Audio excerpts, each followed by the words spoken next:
కాదు 2 సంవత్సరాల అధికారంలో ఉన్నాం. ఇది ప్రజాస్వామిక భారతదేశంలో తెలంగాణ అంతర్భాగం. ఒకవేళ మా ప్రభుత్వం ప్రజలకు సంబంధించి ఏదైనా పొరపాట్లు చేసుంటే ప్రజాస్వామికంగా రాజకీయ పార్టీగా ప్రధాన ప్రతిపక్ష పార్టీగా గత 2 సంవత్సరాల నుంచి కూడా అనేక సందర్భాల్లో శాసనసభలో బయట తెలంగాణ ప్రభుత్వ కార్యక్రమాలకు మద్దతు ఇవ్వండి, లేకపోతే మాకు సలహా సూచనలు ఇవ్వండి, ప్రధాన ప్రతిపక్ష బాధ్యత నిర్వహించమని మేమే అనేక సందర్భాల్లో కోరినాం. కానీ స్ట్రగుల్ ఫర్ ఎగ్జిస్టెన్స్ ఉనికిని కాపాడుకోవడానికి మీరు రాగానే తోలు తీస్తామంటే ఇక్కడ మేము ఇప్పి తోలు చూపెట్టి మీకు ఇవ్వడానికి సిద్ధంగా లేం. మేము తప్పకుండా మా ప్రభుత్వం ప్రజలకు అనుగుణంగా ప్రజా ఆలోచనకు అనుగుణంగా ప్రజా పాలన పేరు మీద ప్రభుత్వాన్ని కొనసాగిస్తూ ఉన్నాం. ఎవరు వాడితే ఏది వాడితే అది మాట్లాడితే చూస్తూ ఊరుకోవడానికి లేం. బరాబర్గా ప్రజలకు జవాబుదారి చెప్తాం. ప్రజలు తోలు తీస్తే బరాబర్ పొరపాటు చేస్తే దానికి అంగీకరిస్తాం. తోలు తీసే హక్కు ప్రజాస్వామ్యంలో ప్రజలకు మాత్రమే ఉంది.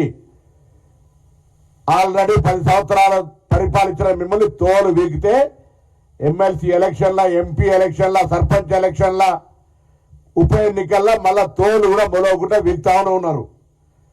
మీరు మమ్మల్ని తోలు వీగుతా అంటారు. కాబట్టి డెమోక్రటిక్ సిస్టంలా ఇది పాకిస్తాన్ కాదు, బంగ్లాదేశ్ కాదు. నవాజ్ షరీఫ్నో, ఇమ్రాన్ ఖాన్నో, షేక్ హసీనానో జైలు వేసి మరణ శిక్షలు విధించేటువంటి విధానం కాదు మనది. ప్రజలే న్యాయ నిర్ణేతలు. ఇటువంటి దగ్గర కూడా వచ్చి మీరు ఏది పడితే అది మాట్లాడి 2-3 సంవత్సరాల తర్వాత మన ఊర్లలో చూస్తాం. ఆ సినిమాలో చెప్పిండ్రు, పిల్ల చూసిన చుట్టూ మొత్తం గలగల జనం, ఫుల్ జనం ఉంటుంది, గలగల పైసల తప్పుడు ఉంటుంది, ఒక్క ఈగ కూడా శరీరం మీద ఆడనియారని ఒక సామెత ఏదో చూసిన సినిమాలో ఏదో అది ఏదో సినిమాలో చూసినా అట్లా రాగానే ప్రజలను ఆకర్షించుకోవడానికి అబ్బు మళ్ళీ వచ్చిండు తోలు తీస్తున్నట్టు అంటే ఏమన్నా మేము పూర్తిగా it's democracy, the beauty of democracy. మేము డెమోక్రసీలో ప్రతిపక్ష బాధ్యత గల నాయకుడికి గౌరవం ఇచ్చి శాసనసభకు రమ్మంటున్నాం. శాసనసభలో నిన్న కూడా గౌరవ ముఖ్యమంత్రి గారు చెప్పారు. స్పీకర్ గారు కూడా ఎక్కడ కూడా పెద్ద ఆయనకు గౌరవం తగ్గకుండా ఉండే విధంగా శాసనసభ నడుపుదాం. ఎవరైనా అటువంటి మాటలు మాట్లాడితే కూడా క్రమశిక్షణ చర్యలు తీసుకునే విధంగా సభ నడుపుకుంటే ప్రధానంగా తీసుకొని పోదాం. ప్రజలు గమనిస్తారు. తెలంగాణ యావత్తు చూడాల్సిందే తప్ప ఎవరితో ఎవరు వికరణ చూస్తారని చెప్తుంటే మీరు ఇట్లా మాట్లాడితే పద్ధతి కాదు. తప్పకుండా మాకు బాధ్యత ఉన్నది.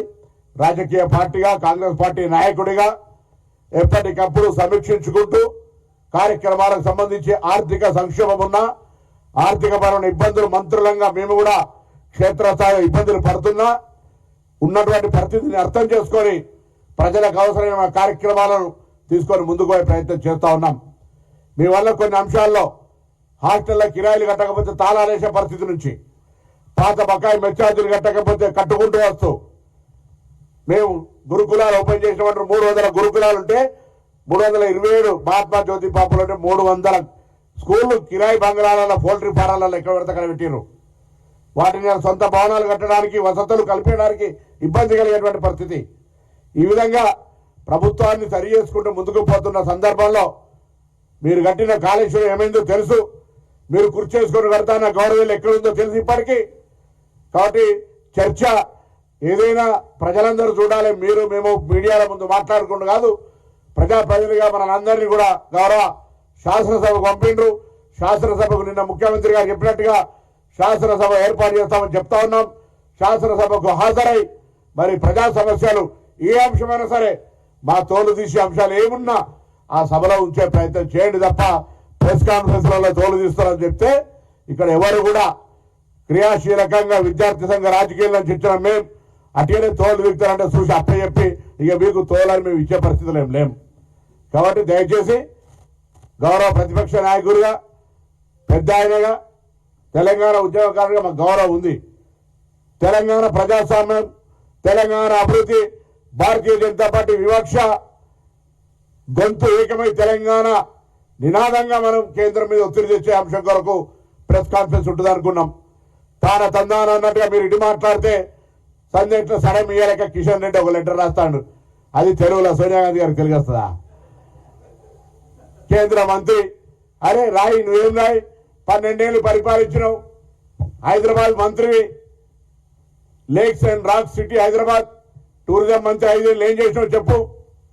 ఇప్పుడు 5 ఏళ్ళ నుంచి మొత్తం 12 ఏళ్ళ మీ ప్రభుత్వం వచ్చి సంవత్సరాలు 2 కోట్ల ఉద్యోగాలు ఇచ్చిందా? మీ మేనిఫెస్టో గురించి మాట్లాడండి. అసలు ప్రధానమంత్రి గారు ఇటువంటి వాళ్ళని మంత్రి పెట్టుకొని తెలంగాణ మొన్ననే మీ అందరి తిట్లు పడ్డాయని పేపర్లలో వచ్చింది. సర్పంచ్ ఎలక్షన్లలో ఓట్లు రాక మీ ప్రజలు మిమ్మల్ని కొడితే కూడా ఇంకా మీకు కనీసం ఆ జ్ఞానం రాకపోయా. ఏదో ఒక లెటర్ కాంగ్రెస్ పార్టీ తరఫున ప్రశ్నించినట్టు రాయాలి, అటు కేసీఆర్ గారికి అప్రిషియేషన్ తీసుకోవాలి అన్న. నువ్వు కూడా తిట్టినావు, నేను కూడా కాంగ్రెస్ తిట్టినాను, ఇద్దరు రాత్రి ఫోన్ చేసి మాట్లాడుకోవాలా. కాబట్టి దయచేసి వీలైతే చేతనైతే కేంద్రం నుంచి నిధులు తీసుకురండి. లేదా రాబోయే కాలంలో తెలంగాణ బీజేపీ ఆఫీస్ తాళమేసే పరిస్థితి వస్తుంది. కేంద్రం వివక్ష చూపిస్తోంది. తెలంగాణ ప్రజలు గమనిస్తూ ఆంధ్రప్రదేశ్ పక్కకు ఏ విధంగా భారతీయ జనతా పార్టీ కేంద్ర ప్రభుత్వం సహకారం వస్తూ ఉంది. కేంద్ర మంత్రులు వచ్చి ఏ విధంగా పథకాలు వేల కోట్లు లక్షల కోట్లు ప్రకటిస్తా ఉన్నారు. ఇక్కడ మేము కట్టిన పన్నులు కూడా సరైన శాతంలో మా తెలంగాణ అభివృద్ధికి వస్తలేవు అనే విషయాన్ని తెలంగాణ ప్రజలు గమనిస్తున్నారు. ఒకరోజు జవాబు చెప్పాల్సి వస్తుంది. జాగ్రత్త. అటు భారతీయ జనతా పార్టీ ఇటు ప్రతిపక్ష పార్టీ మౌనంగా ఉండి తెలంగాణ ప్రజలకు అన్యాయం చేస్తే చూస్తూ ఊరుకోరు.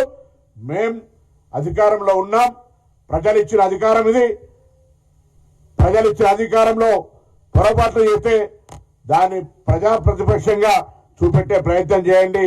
ప్రజలకు తప్పకుండా మేము జవాబు చెప్తాం. ప్రజలకు కోరుతా ఉన్నాం. గత 10 ఏళ్లుగా అనేక మాటల కోటలతో అద్భుతం బ్రహ్మాండం అని మాటలకే పరిమితమైన బంగారు తెలంగాణ నిజ స్వరూపాన్ని ఎవరు ఎన్ని వేల కోట్లు సంపాదించుకున్నారనే మాట మాకంటే ఎక్కువ వాళ్ళ ఇంటి కుటుంబ సభ్యులను కవితనే చెప్తున్న అంశం తెలంగాణ ప్రజలు గమనించండి. మేముగా ఎవరిపైన కక్ష సాధింపు కానీ, పాకిస్తాన్ లాగా అప్రజాస్వామికంగా జైళ్లలో వేయడం కానీ, మరణ శిక్షలు విధించడం కానీ అటువంటి కార్యక్రమాలు చేసే విధానంలో మా ఆలోచన లేదు. Is a democratic party. Congress party బాధ్యత గల ప్రతిపక్షం, సమర్థవంతమైన ప్రతిపక్షం ఉండాలని కోరుకునేటువంటి ప్రజాస్వామికంగా స్వతంత్రం కోసం పోరాడేటువంటి పార్టీ. నాకు అర్థం కాలేదు. నిన్న నరేంద్ర మోడీ గారు అంటారు దేశానికి వ్యతిరేకంగా కాంగ్రెస్ పార్టీ ఆలోచన చేస్తుందని. నరేంద్ర మోడీ పుట్టక ముందు, లాగులు తొడక ముందు అంటే నేను కూడా ఉట్టలే, పుట్టక ముందే స్వతంత్రం కోసం పొట్లాడినటువంటి పార్టీ, ప్రాణాలు ఇచ్చినటువంటి పార్టీ. ఈ దేశంలో ఏదైనా నిర్మాణాత్మకంగా జవహర్లాల్ నెహ్రూ నుంచి మొదలుకుంటే ఈనాటి వరకు భారతదేశంలో ఏదైనా నిర్ణయాత్మకమైనటువంటి ప్రజలకు ప్రయోజనకర నిర్ణయాలు ఇస్తుందంటే కాంగ్రెస్. ఇలా మీరు మొన్నటిదాకా నెహ్రూను, ఇందిరాగాంధీని పేరు కనబడకుండా వాళ్ళను దుష్ప్రచారం చేశారు. ఇలా ఏకంగా మహాత్మా గాంధీ గారికే సూటి పెట్టిండ్రు. ప్రజలు గమనిస్తా ఉన్నారు.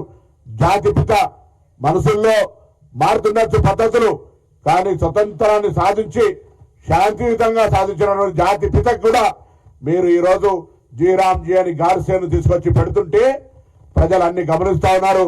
మళ్ళీ కాంగ్రెస్ పార్టీ దేశద్రోహం కోసం పాల్పడతా ఉందంటున్నారు. మేము ఇవాళ భారతదేశం దేశభక్తికి సంబంధించి అఖండ భారతంగా ఉండాలని ప్రాణాలు అర్పించినటువంటి ఇందిరాగాంధీ, రాజీవ్ గాంధీ గారి వారసులం.